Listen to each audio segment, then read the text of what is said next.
પહેલાં તો તસ્કરો ઉનાળામાં જ તસ્કરો ચોરી કરતા હતા અને હવે તો ક્યારેય પણ તસ્કરો આવીને ચોરી કરે છે અને પોલીસ પેટ્રોલિંગ પર ઉઠ્યા સવાલો।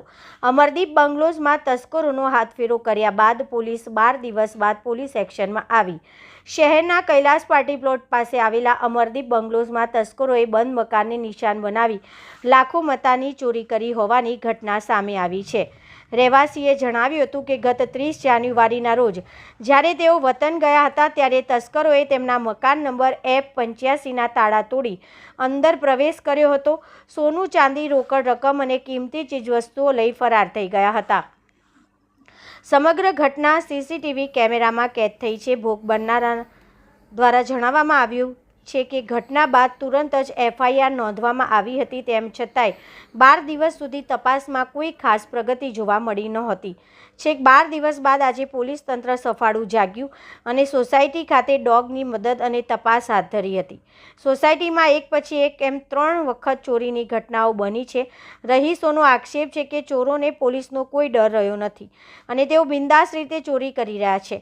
અમરદીપ બંગલોઝના સ્થાનિક લોકોએ બાપોદ પોલીસ સ્ટેશનમાં આવેદનપત્ર આપ્યું હતું। રહીશોએ જણાવ્યું છે કે પોલીસ પેટ્રોલિંગ અને કામગીરી છતાંય ચોરો પર તેની કોઈ અસર જોવા મળતી નથી। તસ્કરોને પકડવામાં પોલીસ હજુ સુધી નિષ્ફળ રહી છે। સ્થાનિક રહીશોએ વડોદરા પોલીસ કમિશનરને વિનંતી કરી છે। मैं अमरदीप बंगलोज कैलाश पार्टी प्लॉटની બાજુમાં રહું છું। F85 નંબરનો મકાન છે। મેં એકચ્યુઅલમાં ગામડે ગયેલો હતો તો ઘરે અહીંયા ચોરી થયેલી 30 જાન્યુઆરીએ।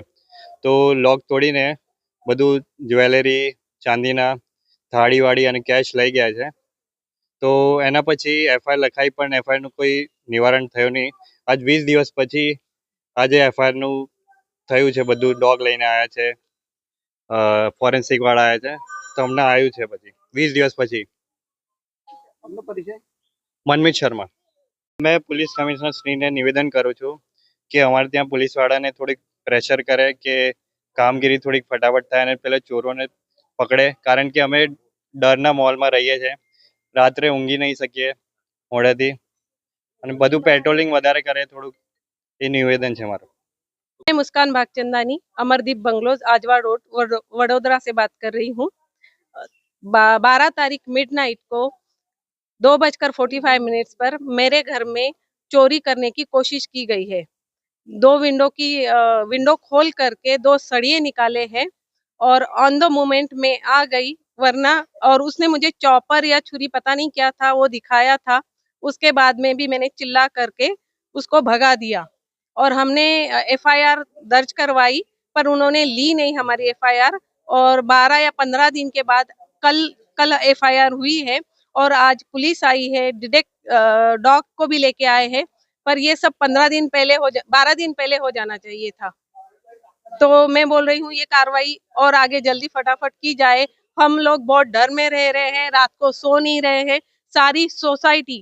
सारी सोसाइटी के बच्चे से लेके बूढ़े तक सारे लोग घूम रहे हैं। ऐसे लग रहा है यहाँ पे दिन है, रात को तो 8-8, 10-10 चोर आ करके भाग रहे हैं। मीडिया, पुलिस क्या कर रही है? हमें इसका जवाब चाहिए और हमें सिक्योरिटी चाहिए। आपके सीसीटीवी फुटेज में डिटेक्ट हुआ है? जी हाँ, सीसीटीवी फुटेज भी डिटेक्ट हुआ है। मेरे पड़ोस में था, उनके सारे वीडियोस भी हमने पुलिस को दिए हैं। तो हम अभी ये आशा रखते हैं कि आगे कार्रवाई जल्दी की जाएगी और पुलिस चोर को पकड़ लेगी। અમરદીપ બંગલોઝમાં રહીએ છીએ। આજે 30 તારીખથી અમારા બંગલોઝમાં રોજના 2 તાળા તૂટે, જગ્યાએ ચોરીઓ થાય। અમે આખા અમરદીપના બંગલોઝના નાનાથી મોટા યંગ જનરેશનથી માંડીને ઓલ્ડ, અમે પણ ફૂલ સિનિયર સિટીઝન પણ સવાર સુધી જાગતા રહેવું પડે છે। પોલીસો આવે તો 12 વાગ્યા પછી આવીને જાય, પણ કેમ હજુ સુધી ચોર પકડાતા નથી? આનું ડિસિઝન અમે બાપોદ જકાત નાકા પણ અમે અઠવાડિયા પહેલા જઈ આવ્યા છે, તો ત્યાર પછી પણ ફરી કેટલીક વાર આવી ગયા ચોરો। તો એનું નિરાકરણ કંઈ પણ લાવો। ક્યાં તો કમિશનર સાહેબ તમે ખુદ અહીંયા એકવાર એન્ટ્રી મારો અમરદીપ બંગલોઝમાં કે રાતનો માહોલ અમારો કેવો છે તે તમે જોઈ શકો। અમે કેવી રીતે જીવતા આવીશું? અમે કોળિયા મોંમાં મૂકીએ ને તોય અમને એમ થાય કે અત્યારે અંધારું થઈ ગયું, ચાલો સુઈ જઈએ। તમે રાત્રે એક ચક્કર મારવા આવો તો કેટલી અહીંયા ગાડી ગભરામણ હોય છે તે તમે પોતે ખુદ જોવા આવી શકો છો।